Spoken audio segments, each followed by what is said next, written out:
누구도 자신이 태어나는 순간을 보지는 못합니다. 심지어는 10개월 동안 뱃속에 아기를 갖고 있었던 엄마조차도 아기가 세상의 빛을 맞이하는 순간에는 그 순간의 모습을 보지 못합니다. 아기의 아빠, 의사, 그리고 간호사만이 그 순간의 빛을 보게 됩니다. 그런데 여기에 또 한 사람이 있다는 것을 아십니까? 아마 인간의 탄생을 이 카메라에 담기 위해서 기다려왔던 한 사람이 있습니다. 남경숙이라는 사진 작가입니다. 그는 8년 동안 이 산부인과에서 이 아기의 엄마들의 허락을 받아서 탄생의 순간을 찍게 됩니다. 그리고 36도 오브라는 그런 책을 발견하게 됩니다. 아마 화면에 보시면 그가 이렇게 찍었던 몇 가지 사진들이 있습니다. 그가 하루는 그 인터뷰에서 이런 얘기를 합니다. 내가 왜 이런 일들을 했는지 갈등도 있었습니다.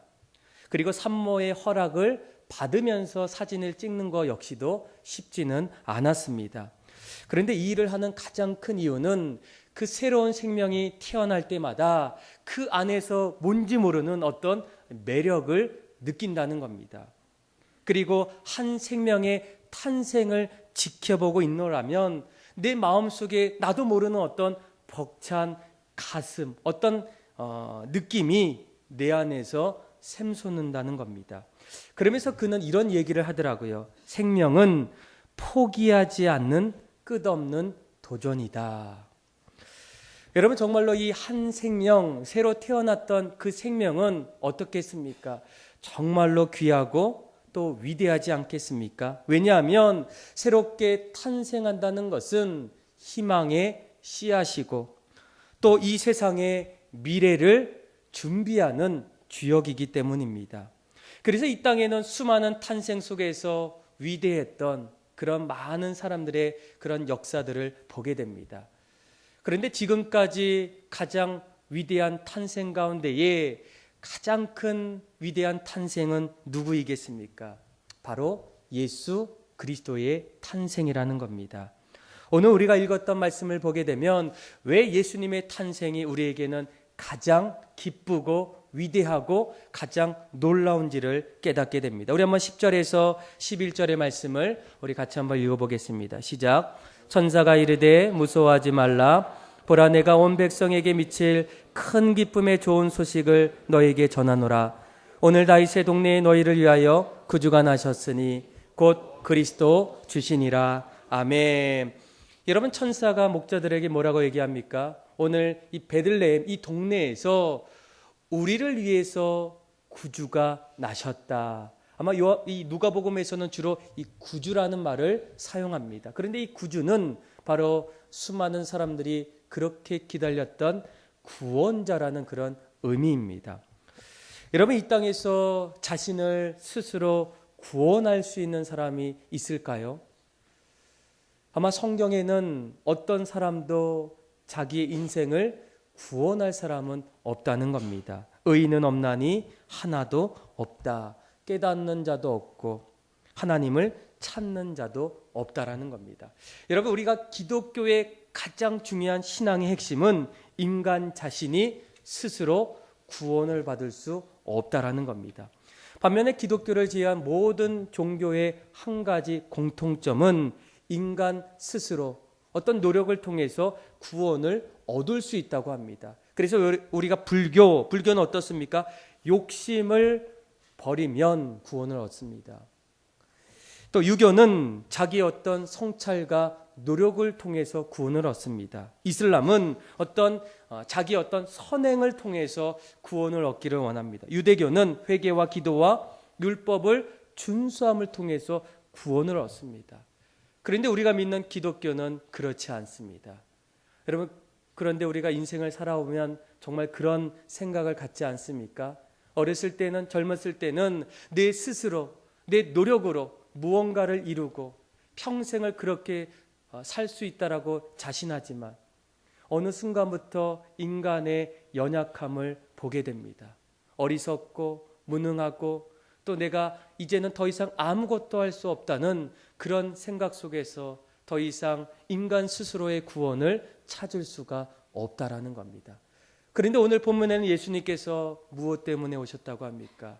우리를 구원하시기 위해서, 인류의 소망을 주시기 위해서 예수님께서 오셨다는 겁니다. 그래서 너희는 그 은혜에 의하여 믿음으로 말미암아 구원을 받았나니 이것은 너에게 난 것이 아니요 하나님의 선물이라. 행위에서 난 것이 아니니 누구도 자랑할 수 없음이라. 그러니까 그리스도의 오심을 통해서, 그리스도의 죽으심을 통해서, 그리스도의 다시 삶을 통해서 우리에게 영원한 구원의 은혜를 부어주셨다는 겁니다. 이것만큼 우리에게 위대한 탄생이 어디 있겠습니까?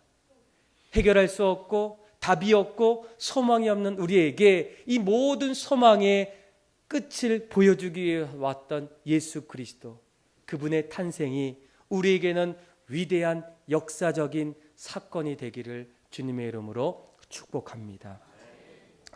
두 번째로 예수님의 탄생이 위대한 이유가 무엇이겠습니까? 우리 한번 12절의 말씀을 같이 한번 읽어보겠습니다. 시작. 너희가 가서 강보에 쌓여 그 위에 누워있는 아기를 보리니 이것이 너희에게 표적이니라 하시니. 아멘. 여러분, 우리가 주로 참 위대합니다, 위대한 일입니다 이렇게 말할 때가 언제입니까? 내가 할 수 없었던 일들을 해낼 때에, 또 내가 어려운 상황 속에서도 그것을 이겨내면서 큰 일을 행할 때에 사람들은 주로 위대하다 이렇게 말합니다. 그런데 여러분, 예수님께서 이 땅에 어떤 모습으로 오셨을까요? 오늘 본문에 보게 되면 구유에 뉘어 있는 아기를 본다. 말 구유에서 예수님께서 태어나셨다는 겁니다. 그리고 예수님께서 이 땅에 오실 때 수많은 사람들은 예수님이 어쩌면 우리에게 오실 때 하늘에서 내려오시지는 않으실까, 아니면 어떤 나라의 왕으로 오시지 않았을까. 그런데 그분은 베들레헴 마구간에 가장 천한 모습으로 이 땅에 오셨다는 겁니다.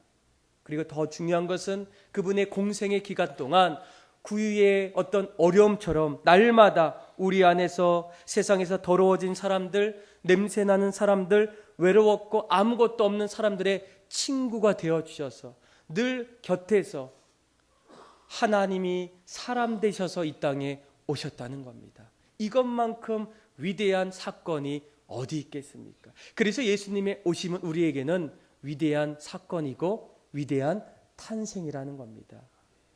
여러분, 우리들도 마찬가지 아니겠습니까? 우리도 가진 것이 얼마나 많이 있겠습니까? 누릴 수 있는 것이 얼마나 있겠습니까?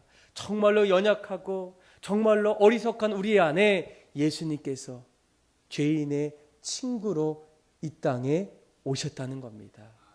어떤 등급이나 차별이 아니라 모든 자들에게, 예수님을 믿는 고백하는 모든 자들에게 주님은 내 곁에서 말씀하셨고 찾아와 주셨고, 그리고 구원의 놀라운 은혜를 부어주셨다는 겁니다. 그래서 여러분, 예수님의 위대한 두 번째 사건은 그분이 낮은 모습으로 이 땅에 오셨기 때문에 그것이 바로 위대한 탄생입니다. 첫 번째는 예수님이 이 세상에 구원자로 오셨기 때문에, 두 번째는 가장 낮은 모습으로 오셨기 때문에 위대한 탄생입니다. 그러면 마지막 세 번째는 무엇이겠습니까? 우리 한번 13절, 14절 같이 한번 읽겠습니다. 시작.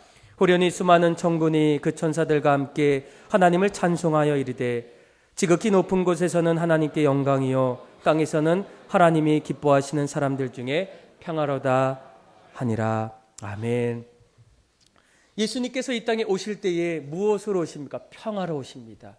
여러분, 우리가 주로 평화를 얘기할 때는 그 당시에 평화의 두 가지의 어떤 이야기가 있었습니다. 로마 사람들이 말하는 평화, 팍스라는 그런 말이 있었고, 유대인들이 말하는 평화는 샬롬이라는 그런 의미입니다. 그런데 이 로마 사람들이 말하는 이 팍스는 물질적인 만족감이나 힘으로 세상을 평정할 때에 평화를 얻는다는 겁니다. 그래서 로마 사람들이 언젠가부터 세상을 지배하고 전쟁하고 넓은 땅을 정복하는 그런 일들이 일어납니다. 그런데 결국은 어떻게 되겠습니까? 결국 그 평화 속에서 결국 그 나라는 망하게 됩니다. 반면에 유대인들이 찾았던 그 평화는 내적이면서 정신적인 겁니다. 그래서 성공한 사람이든 실패한 사람이든 병든 사람이든 건강한 사람이든 할 것 없이 그 안에 주님이 주시는 참된 평화는 우리 안에 다시금 일어난다는 겁니다. 그래서 철학자였던 스피노자는 평화란 싸움이 없는 것이 아니라 영혼에서 솟는 기쁨이라고 그렇게 고백합니다. 예수님의 오심은 그 평화를 우리 영혼의 새로운 생명과 새롭게 일어날 수 있는 참된 은혜를 주기 위해서 이 땅에 오셨다는 겁니다. 그래서 여러분, 예수님의 탄생은 바로 위대한 탄생이라는 겁니다. 나를 위해서, 구원받을 수 없는 내 존재를 위해서, 갈등과 싸움과 분쟁과 미움과 다툼 속에서도 이 땅에 참된 평화를 주기 위해서 예수님의 오심을 이 시간 기억하고 찬양하고 영광 돌리는 그런 여러분들 다 되기를 주님의 이름으로 축복합니다. 오늘은 저희가 우리 시온 성가대가 또 하나님 앞에 칸타타로 또 주님의 탄생을 축하하게 됩니다.